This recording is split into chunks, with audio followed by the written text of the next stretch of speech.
My name is Brother Zach Corton, and I'm the Institute Director in Philadelphia, and I want to tell you about one of our summer classes for which I am really excited this semester. The class is called Certain Women, a Master Class in Deepening Discipleship.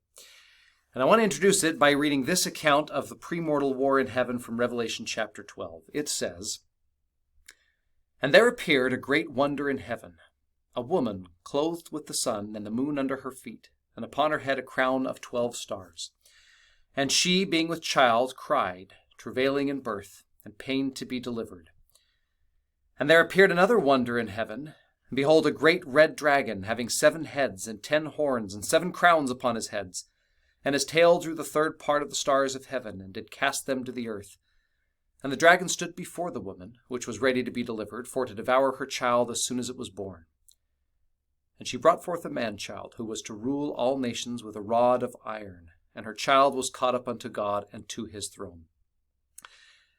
This battle extends not just between the woman and this man-child and the red dragon, but between, as it says in verse 17, all those who keep the commandments of God and have the testimony of Jesus Christ. In other words, this is a description not only of the premortal war between us and the adversary, but the very real and very current war. Now, there's a lot of symbolism here that we won't unpack, but it's interesting to note that in this account, if the dragon symbolizes the adversary, and if that man-child symbolizes the Savior, we, as those that believe and follow the Savior, and the church that guides us, is symbolized by a woman, which makes verse 11 really powerful. "And they overcame him by the blood of the Lamb, and by the word of their testimony, and they loved not their lives unto the death."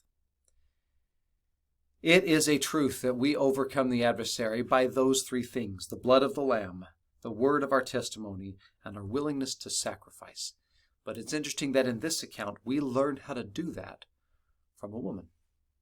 And if we can learn that from a symbolic woman in Revelation chapter 12, what can we learn from the myriad of women disciples and church leaders that have followed the Savior, had his testimony in their heart, and have overcome the adversary through the blood of the Lamb? Well, that's exactly what we're going to study this summer semester.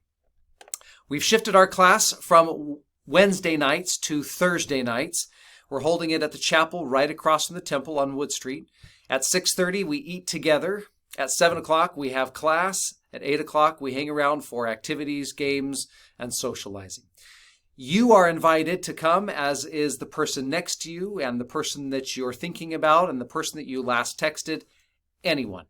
We want anyone and everyone that could potentially be helped by a study of these incredible women, by a deepening of discipleship, or by a need to overcome the adversary. We invite all to come with us. So, invite someone to come with you, come grab some food, and we will see you on Thursday.